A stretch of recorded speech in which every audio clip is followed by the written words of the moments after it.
Assalamualaikum warahmatullahi wabarakatuh. Saya Hikmatul Kamilia, Prodi S1 Kebidanan, Fakultas Keperawatan dan Kebidanan, NIM 12300230033. Di sini saya akan menjelaskan tiga hal.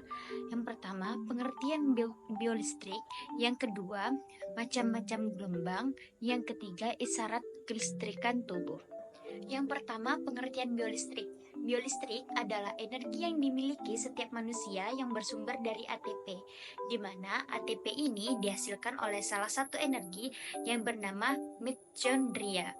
Melalui proses respirasi sel, biolistrik juga merupakan fenomena sel-sel jaringan tubuh manusia mampu menghasilkan potensial listrik yang merupakan lapisan tipis muatan positif pada permukaan luar dan lapisan tipis muatan negatif pada permukaan dalam bidang batas atau membran. Di dalam sebuah sel terdapat ion Na, K, Ci, dan protein. Pada saat membran sel istirahat atau tidak ada sinyal listrik, muatan di dalam sel lebih negatif daripada di luar sel. Jika terdapat rangsangan, maka ion Na akan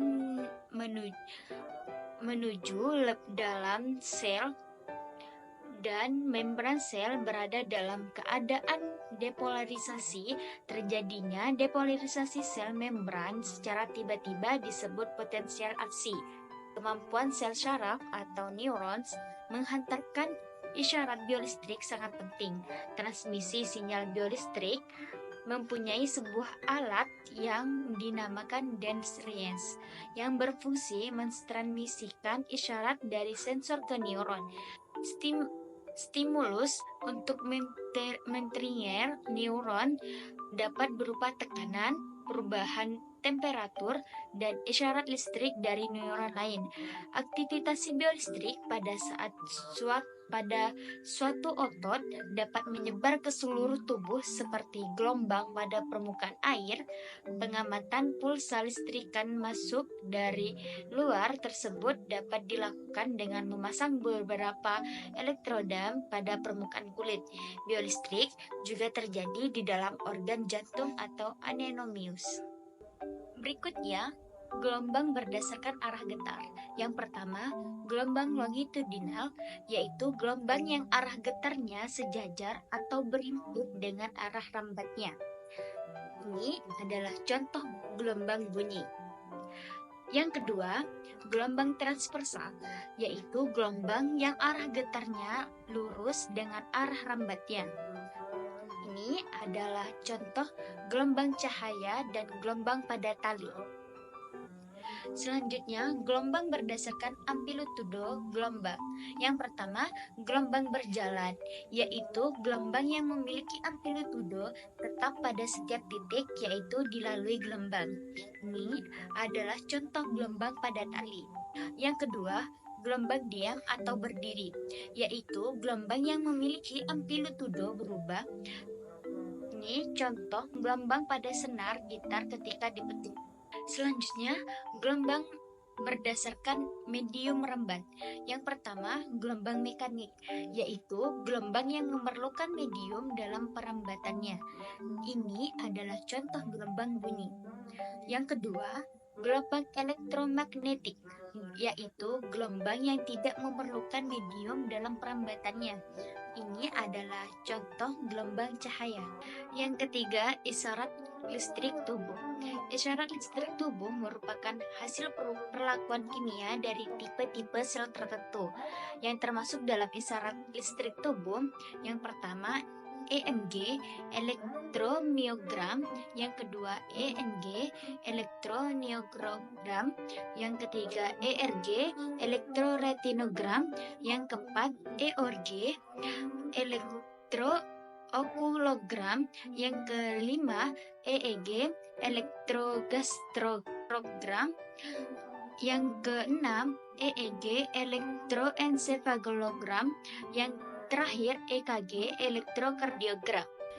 Yang pertama, pengertian tentang EMG merupakan metode pencatatan potensial otot biolistrik selama pergerakan otot, digunakan untuk memperoleh informasi tentang aktivitas kelistrikan otot.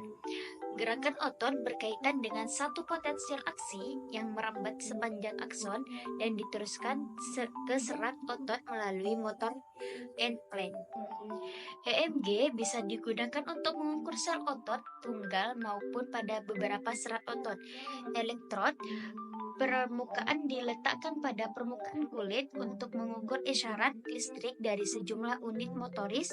Elektrod jarum konsentris dimasukkan ke dalam kulit untuk mengukur aktivitas unit motoris tunggal. Yang kedua, pengertian ENG, pembuatan ENG untuk mengetahui keadaan lengkungan refleks, mengetahui kecepatan konduksi saraf motoris dan sensoris untuk menentukan penderita miastenia gravis. Kecepatan normal konduksi saraf motoris berkisar 40-60 m atau detik. Apabila kecepatan kurang dari 10 menit atau detik merupakan pertanda kelainan saraf. Yang ketiga, ERG merupakan pencatatan bentuk kompleks potensial biolistrik yang ada pada retina mata yang dikerjakan melalui rangsangan cahaya pada retina. Isyarat ERG sangat kompleks karena merupakan sumasi efek yang terjadi dalam mata. Bila gelombang B tidak tampak pada ERG, berarti retina penderita mengalami retinitis pigmentosa. Yang keempat, EOG, pengukuran berbagai potensial pada kornea retina sebagai akibat perubahan posisi dan gerakan mata. Yang kelima, EGG, merupakan EMG yang berkaitan dengan gerakan peristaltik traktus gastrointestinalis. Yang keenam, EEG, pencatatan potensial aksi listrik otak merupakan sumasi dari potensial aksi sel saraf di dalam otak. Amplitudo dari isyarat EEG merupakan gelombang denyut demi denyut atau top dengan jarak antara 10 mV sampai 100 pada frekuensi di bawah 1 Hz sampai lebih 100 Hz. Pemeriksaan EEG bertujuan untuk menggantikan fungsi EKG sebagai alat monitor saat operasi, mendiagnosis epilepsi dan klasifikasi epilepsi, menunjukkan tumor atau otak. Tumor otak atau aktivitas listrik pada daerah tumor otak akan menurun. Frekuensi EEG berkisar 8-13 Hz pada penderita berjaga memiliki frekuensi di atas 13.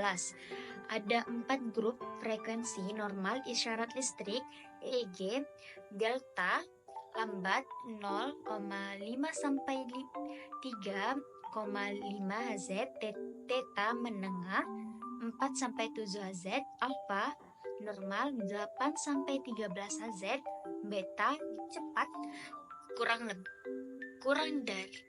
lebih 13 Hz. Yang terakhir, EKG merupakan pencatatan isyarat biolistrik jantung dilakukan pada permukaan kulit. Irama jantung diatur oleh isyarat listrik yang dihasilkan oleh rangsangan spontan pada CA node atau simpul sinoatrial, sel-sel khusus yang terdapat pada atrium kanan, deka muara vena cava superior dan inferior. Pencatatan potensial listrik hasil aktivitas jantung dikerjakan 12 LED, antara lain yang pertama LED dasar atau LED bipolar atau LED standar, mengukur perbedaan potensial bidang frontal tubuh terdiri dari LED 1, LED 2, dan LED 3. Yang kedua, LED augmented atau LED unipolar ekstremitas, mengukur perbedaan potensial bidang transversal terdiri dari APR, PL, APF. LED prekordial atau sandapan unipolar prekordial, melihat jantung dalam bidang transversal terdiri dari V1, V2, V3, V4, V5, dan V6. Yang terakhir, penggunaan energi listrik pada permukaan tubuh. Yang pertama, listrik frekuensi terendah, frekuensi 20-500 Hz bersifat merangsang saraf dan otot sehingga terjadi kontraksi otot. Untuk pemakaian dalam waktu singkat dan bersifat merangsang persarafan otot, dipakai arus Faradik. Untuk pemakaian jangka waktu lama dan bertujuan merangsang otot yang telah kehilangan persarafan, dipakai arus listrik interruptus atau arus DC yang telah dimodifikasi.